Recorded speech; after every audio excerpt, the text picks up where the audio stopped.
वर्ष 1924 में कानपुर में हिंदुस्तान रिपब्लिक एसोसिएशन (एचआरए) की स्थापना करने वाले प्रमुख क्रांतिकारी कौन थे? सचिंद्र नाथ सान्याल, राम प्रसाद बिस्मिल और जोगेश चंद्र चटर्जी थे। भारत के वह महान क्रांतिकारी कौन थे जिन्हें ब्रिटिश सरकार द्वारा 2 बार काला पानी की सजा दी गई थी? सचिंद्र नाथ सान्याल को 1915 और 1925 में जेल की कठोर यातनाओं और तपेदिक के कारण 7 फरवरी को उनका निधन हो गया।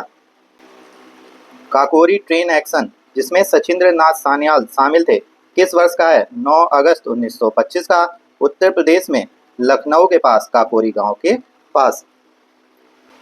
वर्ष 1915 के प्रथम लाहौर षड्यंत्र गदर सशस्त्र विद्रोह की योजना में रास बिहारी बोस के प्रमुख सहयोगी कौन थे?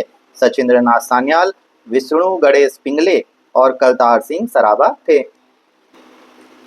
भगत सिंह, चंद्रशेखर आजाद और राम प्रसाद बिस्मिल जैसे महान क्रांतिकारियों का प्रारंभिक राजनीतिक गुरु और मार्गदर्शक किसे माना जाता है? सचिंद्र नाथ सान्याल को। उनकी लिखी गई पुस्तक बंदी जीवन क्रांतिकारी युवाओं के बीच बहुत लोकप्रिय थी। सचिंद्र नाथ सान्याल द्वारा लिखित पुस्तक बंदी जीवन का पंजाबी गुरुमुखी भाषा में अनुवाद किस महान क्रांतिकारी ने किया था? शहीद भगत सिंह ने किया था। ये उस समय की प्रसिद्ध पंजाबी पत्रिका कीर्ति में धारावाहिक रूप से प्रकाशित हुआ था। सचिंद्र नाथ सान्याल का जन्म वर्ष 1893 में उत्तर प्रदेश के किस शहर में एक बंगाली परिवार में हुआ था? वाराणसी, उस समय बनारस में, 3 जून 1893 को हुआ था।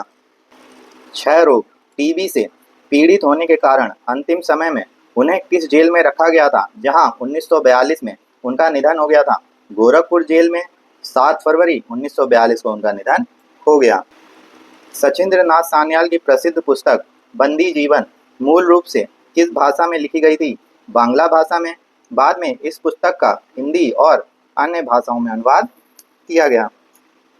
उत्तर प्रदेश के किस शहर को सचिंद्र नाथ सान्याल ने हिंदुस्तान रिपब्लिकन एसोसिएशन का मुख्यालय और अपनी क्रांतिकारी गतिविधियों का मुख्य केंद्र बनाया?